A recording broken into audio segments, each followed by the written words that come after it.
simply not a gentleman. You're a scoundrel. My friend! You there! Yeah? What do you want? Do I look like a coward to you? I mean, obviously I do, because I look like that milksop there, but 'tis no matter. Can you help? Maybe. See? Even he is sick of hearing your nonsense, you afterthought of a child. I apologize, sir, for his smell. Why don't we come back here? To somewhere more conducive to displays of utter gallantry and deep-seated inadequacy. Well, what did you have in mind? Shoot a bottle off my head, like William Tell. This is getting silly. Very silly. The man is a moron. Shoot one off mine instead. I'm the brave one. I'm not scared. I'm a good shot, but I won't even flinch. I don't want to hurt you, boys. Oh, I can't lose. Either I'll prove my masculinity or die and be spared his company. Come, sir, please. Okay, then. Listen, just make sure everyone knows you asked me to do this. Of course, of course, of course. You boys are ridiculous. Okay. Please, put us out of our misery. Now is as good as good shot, sir. I didn't bat an eye. What are you fools doing? Try not to kill anybody. Come on, you got it. That was fun. What was? I feel like we didn't even do anything. Oh, of course you didn't. We all know you're hardly sentient at all. Another round, smaller bottles, sir, please. What? I don't know. Please, this creature is unbearable. He needs silencing. I'll do my best. As long as she witnesses that I'm doing this under Oh, duress. you boys are so silly. Ready? Aim. Fire. There goes. Nothing to fear at all. My turn.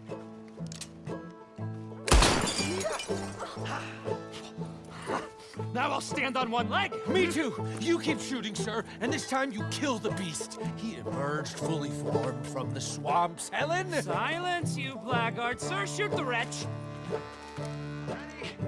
You're deranged. Shoot away, sir. My bottle and his brains, if you please. At least I have brains. Don't think too much about it. Why? I must be the bravest man I know. Shoot mine. Hold still.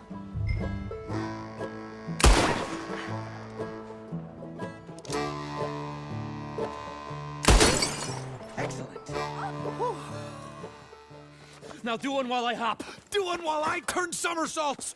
Shoot me. Oh, give me the gun. Let me shoot him. For all mankind. I think me and the lady have had enough. Oh, I don't blame you, sir. This man's tongue, I would run too if I could. Here, for your skills and talents. Thank you.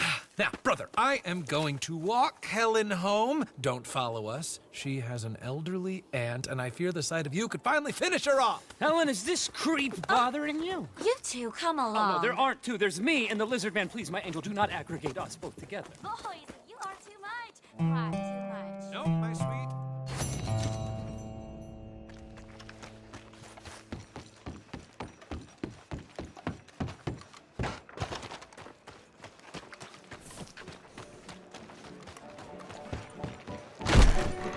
Whoa! Shit! Hey there, fella. Hello, gentlemen. Hello. Oh, hey there, friend.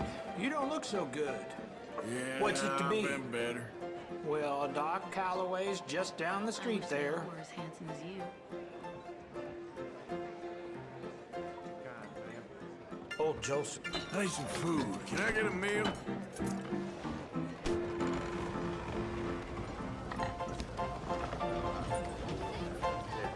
I've been thinking, why can't drinking be a job? How's that look?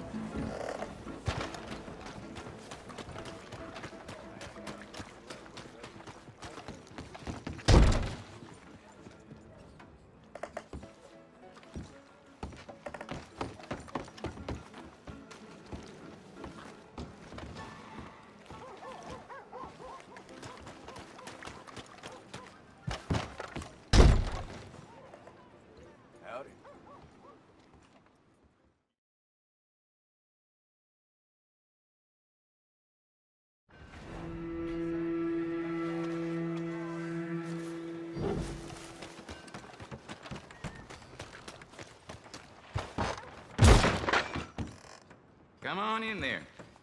Have a look. Well, let's see what you got. All right, I'll take it.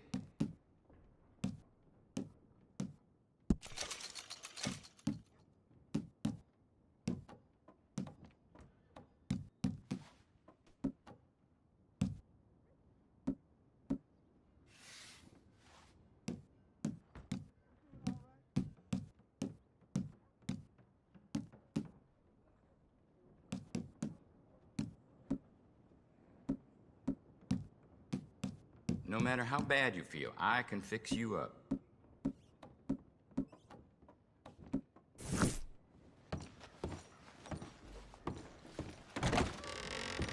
Thanks. Yeah, my husband Earl arrested 4 animals this week. What's damn I hold up? wasn't so scared.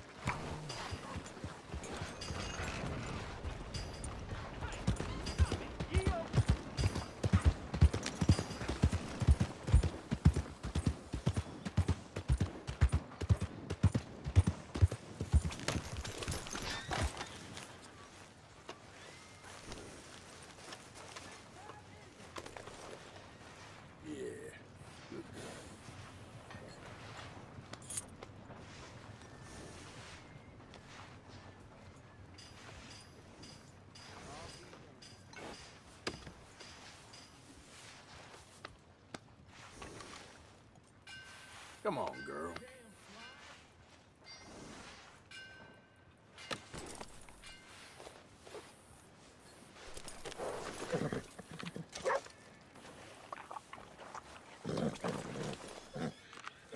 Eat this.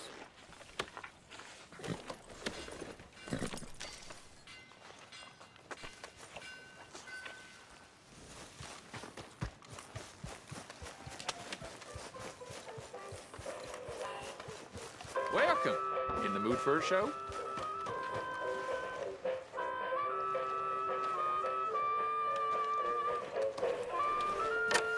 Ticket, please. Right then, just head inside the tent.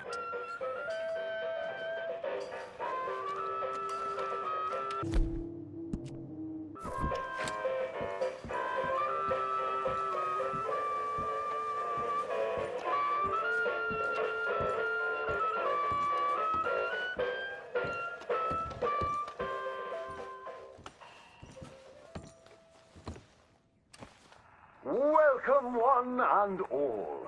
I'm going to take you on a journey around the world to parts unseen by most men. Why, I have traversed the great lands and oceans of the globe and bring you sights and scenes from places far away.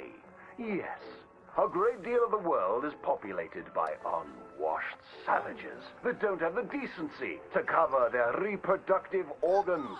First, to jolly old England. You may wonder why, when you meet a British person, they have tiny red eyes, big ears, and long noses. We can now reveal the truth. Since the opening of the Underground Railroad system 30 years ago, the entire of London has moved beneath the earth. Just think of the joy children must feel being able to play unfettered by rain or refinery smoke. They are a dignified people, living among stalagmites in their dainty hats. And they have an underground king who worships an underground garden gnome. Have any of you been to New York City? It seems like the whole world is ending up on that tiny island. Now there's Lady Liberty, a marvelous statue. To welcome all the Irish people moving to our great country after all those potato problems. They are welcomed by tourists who toss potatoes out of the head of that lady.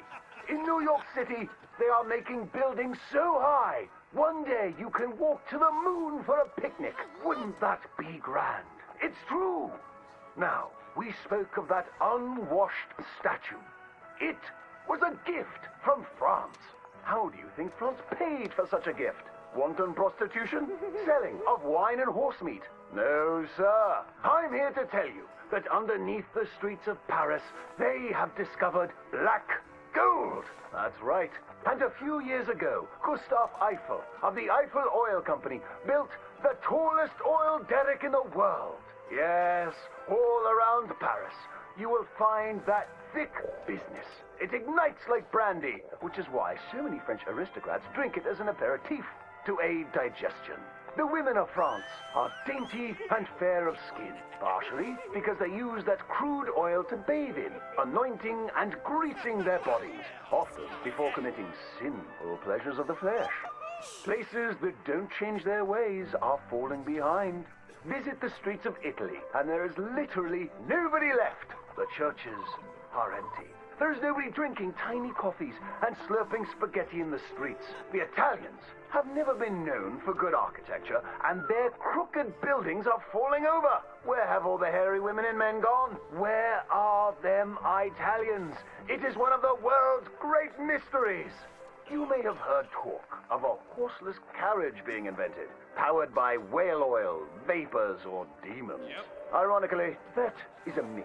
What is more exciting, the Germans have developed a mechanized horse that never needs to eat or sleep. It is a marvel of invention and is intended to facilitate the German army when it invades France or Russia in their campaign to spread the gastronomical wonders of low-quality beer, sausages, and sauerkraut. They love cabbage. But other than America, where we have plenty of room, it is so crowded in Europe that they are racing to set up a new country at the North Pole where they can dine on the delicacy of frozen fish, penguins, and polar bears. Imagine a place that never gets hot. You don't sweat while toiling in the field, and ice is much cheaper there. I predict that someday people of all nations will join hands at the North Pole, wearing furs and eating fish. My next adventure will be to visit Egypt, where I hear they live in giant triangles and talk in a Chinese-like language of birds and eyes and squiggly lines. And they worship cats, which is a bit worrisome and unsavory. Thank you, ladies and gentlemen, for joining me on these fantastic journeys.